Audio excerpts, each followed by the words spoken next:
ಶುಭ ಮುಂಜಾನೆ. ಇವತ್ತಿನ ಕನ್ನಡ ತರಗತಿಗೆ ತಮಗೆಲ್ಲರಿಗೂ ಸ್ವಾಗತ. ಮಕ್ಕಳೇ, ಹಿಂದಿನ ತರಗತಿಯಲ್ಲಿ ನಾವು ಪದ್ಯ 8 ಅತಿಯಾಸೆ ಪದ್ಯವನ್ನು ಪ್ರಾರಂಭಿಸಿದ್ದೆವು. ಅದರಲ್ಲಿ ಕಠಿಣ ಪದಗಳಾದ ಪ್ರಶ್ನೋತ್ತರಗಳು, ನಂತರ ಪದ್ಯ ಭಾಗವನ್ನು ಪೂರ್ತಿ ಮಾಡಿರಿ ಎಂಬುದನ್ನು ತಿಳಿದೆವು. ಈ ದಿನ ನಾವು ಈ ಪದ್ಯದಲ್ಲಿಯ ಅಭ್ಯಾಸದಲ್ಲಿಯ ತಿಳಿಯಬೇಕಾಗಿರುವ ವಿಷಯ ಏನಪ್ಪಾ ಅಂತಂದ್ರೆ, ಇವ್ರು ಏನ್ ಮಾಡಿದ್ದಾರೆ, ಪುಟ ಸಂಖ್ಯೆ 41ರಲ್ಲಿ ಪುಟ ಸಂಖ್ಯೆ 41 ಪೇಜ್ ನಂಬರ್ 41 ಅಲ್ಲಿ ಏನ್ ಮಾಡಿದ್ದಾರೆ, ಒಂದು ಕಥೆಯನ್ನ ಕೊಟ್ಟಿದ್ದಾರೆ. ಮಕ್ಕಳೇ, ಒಂದು ಕಥೆಯನ್ನ ಕೊಟ್ಟಿದ್ದಾರೆ. ಆ ಕಥೆಯಲ್ಲಿ ಮಿಡಲ್ ಆಗಿ ಏನ್ ಮಾಡಿದ್ದಾರೆ, ಗ್ಯಾಪ್ ಬಿಟ್ಟಿದ್ದಾರೆ. ಕರೆಕ್ಟ್ ಆದ ವರ್ಡ್ ಅನ್ನ ನಾವು ಆರಿಸಿ ಏನ್ ಮಾಡೋದಿದೆ ಅಲ್ಲಿ ಬರೆದು ಕಥೆಯನ್ನ ಪೂರ್ಣಗೊಳಿಸುತ್ತದೆ. ಆವರಣದಲ್ಲಿ ಬ್ರಾಕೆಟ್ ಅಲ್ಲಿ ಏನ್ ಮಾಡಿದ್ದಾರೆ, ವರ್ಡ್ಸ್ ಗಳನ್ನ ಕೊಟ್ಟಿದ್ದಾರೆ. ಸರಿಯಾದ ಪದವನ್ನ ಆರಿಸಿ ನಾವು ತುಂಬಿ ಆ ಕಥೆಯನ್ನ ನಾವೇನ್ ಮಾಡೋದಿದೆ, ಪೂರ್ತಿ ಮಾಡೋದಿದೆ. ಮಕ್ಕಳೇ, ಹಾಗಾದ್ರೆ ಬನ್ನಿ ಈ ದಿನ ನಾವೇನ್ ಮಾಡೋಣ, ಆ ಕಥೆಯನ್ನ ಓದಿ ಸರಿಯಾದ ಪದವನ್ನ ಅಲ್ಲಿ ತುಂಬಿ ಆ ಕಥೆಯನ್ನ ಪೂರ್ಣಗೊಳಿಸೋಣ. ಇಲ್ಲಿ ನೋಡಿ ಮಕ್ಕಳೇ, 3ನೇ ಸಂಖ್ಯೆ, ಆವರಣದಲ್ಲಿ ಇರುವ ಪದಗಳನ್ನು ಬಳಸಿ ಕಥೆಯನ್ನು ಪೂರ್ತಿ ಮಾಡಿರಿ ಅಂತ ಇದೆ. ಆವರಣ ಅಂತಂದರೆ ಏನು, ಇನ್ ಬ್ರ್ಯಾಕೆಟಲ್ಲಿ ಕೆಲವೊಂದು ಪದಗಳನ್ನು ಕೊಟ್ಟಿದ್ದಾರೆ.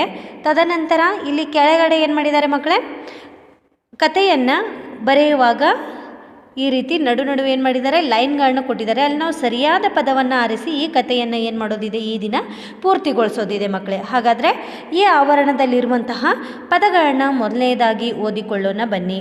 ನೋಡಿ, ಮಾಂಸದ ತುಂಡು, ಕಾಗೆಯ, ಇಲ್ಲಿ ಕ್ವಾಮ ಬರಬೇಕಿತ್ತು, ಇವು ಕ್ವಾಮ ಬರ್ತಾವೆ ಮಕ್ಕಳೇ, ನೀವು ಕನ್ಫ್ಯೂಸ್ ಮಾಡ್ಕೋಬೇಡ್ರಿ. ಕೇಳೋಣ, ಬಾಯಿ ತೆಗೆದಾಗ, ಕಚ್ಚಿಕೊಂಡು, ಉಪಾಯ, ಹಾಡುತ್ತಿ, ಕೆಳಕ್ಕೆ, ಮರದ ಮೇಲೆ.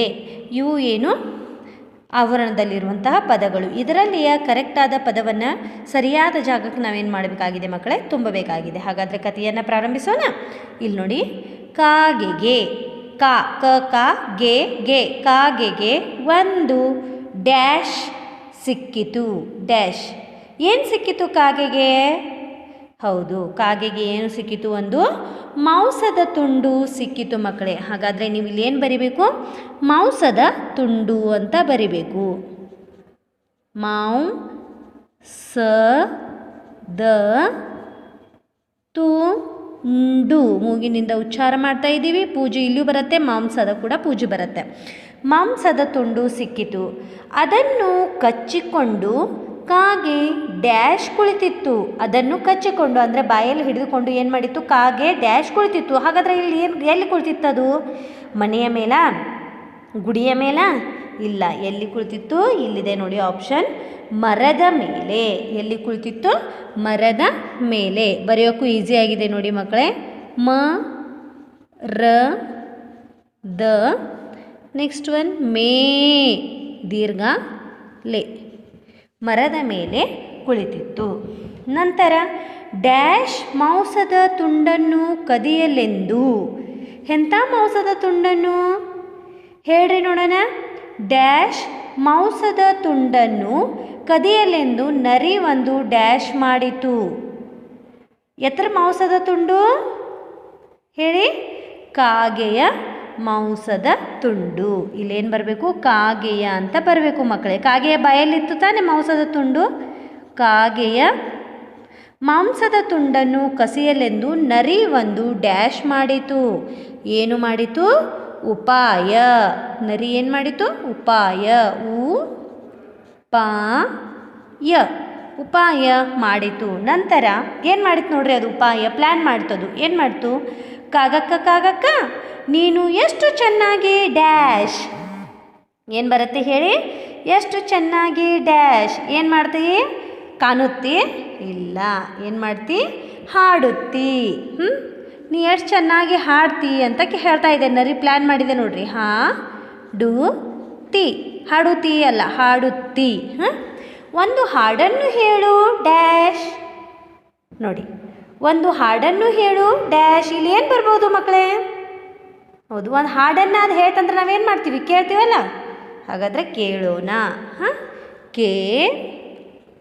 ಕೆ ಮುಂದೀರ್ಘ, ಕೇಳೋಣ ಅಲ್ಲ, ಕೇಳೋಣ. ಒಂದು ಹಾಡನ್ನು ಹೇಳು, ಕೇಳೋಣ ಎಂದಿತು. ಕಾಗೆ ಹಾಡಲೆಂದು ಡ್ಯಾಶ್ ಏನು ಮಾಡಿತದು? ಹಾಡಲೆಂದು ಬಾಯಿ ತೆಗೆದಾಗ. ಹಾಡಕ್ಕಂತೇಳಿ ಏನು ಮಾಡಿತದು? ಬಾಯಿ ತೆಗೆಯಿತು. ಇಲ್ಲಿ ಏನು ಮಾಡಬೇಕು? ಬಾಯಿ ತೆಗೆದಾಗ ಅಂತ ಬರೆಯೋಣ. ಬಾಯಿ ತೆಗೆದಾಗ. ಮಾಂಸದ ತುಂಡು ಡ್ಯಾಶ್ ಬಿದ್ದಿತು. ಎಲ್ಲಿ ಬಿದ್ದಿತು? ಕೆಳಕ್ಕೆ ಬಿದ್ದಿತು. ಮಾಂಸದ ತುಂಡು ಕೆಳಕ್ಕೆ ಬಿದ್ದಿತು. ಕೆಳಕ್ಕೆ ಕೇದ್ವತ್ತು ಮಕ್ಕಳೇ. ಕೆಳಕ್ಕೆ ಬಿದ್ದಿತು. ನರಿ ಅದನ್ನು ಡ್ಯಾಶ್ ಓಡಿತು. ನರಿ ಅದನ್ನು ಏನು ಮಾಡಿ ಓಡಿತು? ಹೇಳ್ರಿ ನೋಡೋಣ.